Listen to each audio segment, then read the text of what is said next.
Hello दोस्तों, स्वागत है आपका हमारे YouTube channel the steno orbit में। तो फ्रेंड्स, आज हम मेवाड़ के डिक्टेशन संकलन 14 और 15 करने जा रहे हैं, जिसमें कुल शब्द 680 हैं और इस डिक्टेशन की जो गति है वो 100 शब्द प्रति मिनट रहने वाली है। और डिक्टेशन करने के लिए रेडी हुए 5 सेकंड में।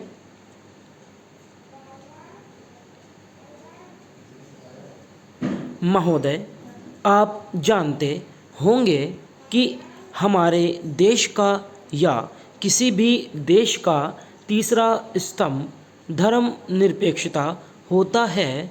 मैं इस संबंध में थोड़ी सी बात करना चाहता हूँ कि लोगों ने विभाजन की पीड़ा को भोगा है। उनके लिए विभाजन होना इतिहास का मात्र अध्याय ही नहीं था, उन्होंने विभाजन होते हुए देखा है। मानव इतिहास में यह सबसे बड़ा देशांतरण था।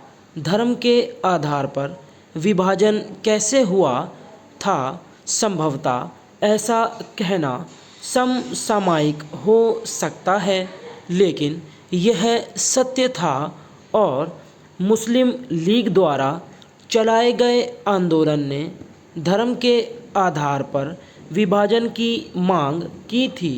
यह एक ऐतिहासिक तथ्य है कि अंततः मुस्लिम बहुल क्षेत्रों को इसमें शामिल नहीं अथवा विभाजन कर दिया जाए, परंतु इसका श्रेय संविधान निर्माताओं, स्वतंत्रता आंदोलन की संरचना और उस समय के नेताओं के चरित्र बल को जाता है कि इस सब के बावजूद वे प्रतिक्रियात्मक संविधान बनाने की इच्छा के सामने झुके नहीं और उन्हें झुकाया भी नहीं जा सकता था।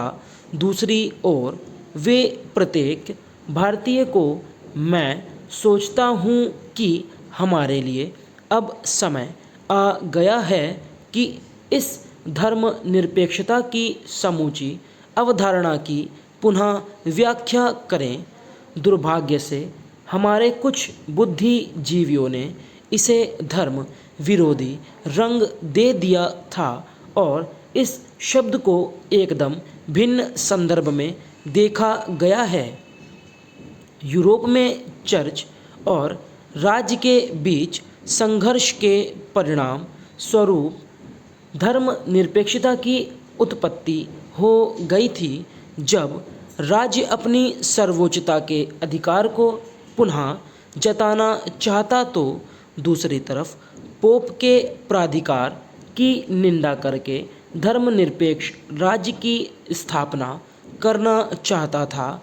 इस प्रकार की धर्मनिरपेक्षता भारत में प्रासंगिक नहीं कि इस देश के लोग, चाहे वे हिंदू हैं, मुस्लिम हैं, जैन हैं, बौद्ध हैं, यहूदी हैं अथवा फारसी, सब लोग अपने अपने धर्म में गहरी आस्था रखते हैं।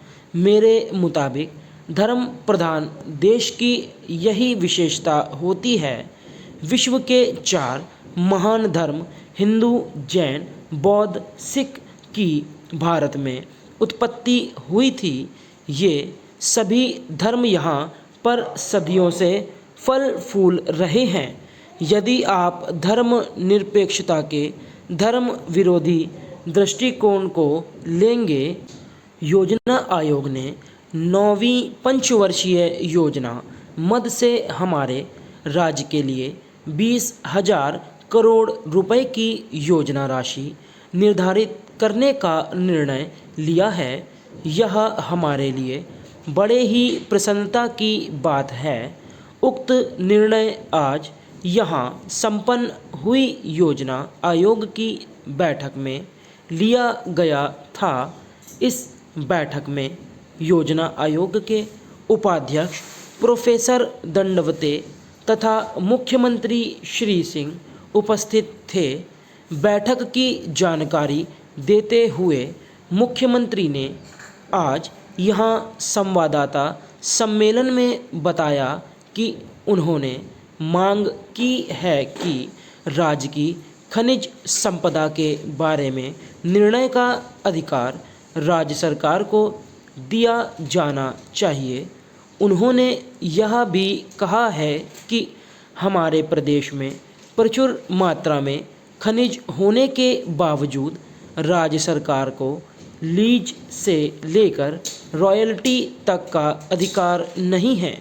यह बड़े दुर्भाग्य की बात है।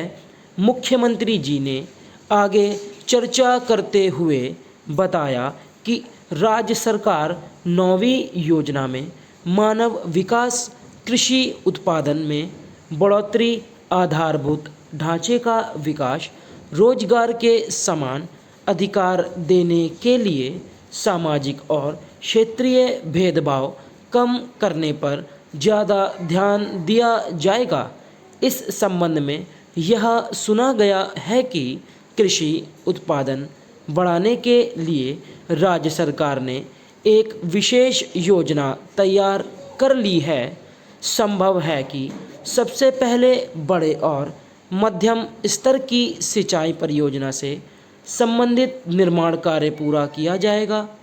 दूसरे चरण में ऊर्जा से संबंधित, दूर संचार से संबंधित, सड़क परिवहन से संबंधित, पुल पुलिया से संबंधित एवं आवास निर्माण से संबंधित क्षेत्र में निजी पूंजी निवेशकों को बढ़ावा देने के लिए प्रयास किया जाएगा। रोजगार के अतिरिक्त साधन जुटाने के लिए बंजर भूमि विकास आदि जैसी योजनाएं भी राज्य सरकारें ने बनाई हैं। मुख्यमंत्री ने कहा, जहां तक हो सके विकास प्रक्रिया में जनता की भागीदारी पूरी तरह से सुनिश्चित हो। इस दृष्टिकोण से यह योजना बनाई जा रही है। मुख्यमंत्री जी ने अंत में यह भी बताया कि सामाजिक उत्थान के लिए स्थानीय संस्थाओं को मजबूत करने की दिशा में विकेंद्रीकरण किया जाएगा। भारत के अंदर अब योजना आयोग का नाम नीति आयोग हो गया है। स्टॉप। तो फ्रेंड्स, मैं उम्मीद करता हूँ कि आप सभी ने यह डिक्टेशन बहुत अच्छे से कर ली होगी। तो अगर आपको मेरी यह डिक्टेशन पसंद आई हो तो मेरे YouTube channel the steno orbit को जरूर सब्सक्राइब करिए और बेल आइकन प्रेस कर दीजिएगा, ताकि समय समय पर जो भी डिक्टेशन हो वो आपको जल्द से जल्द प्रोवाइड हो जाए। Thank you.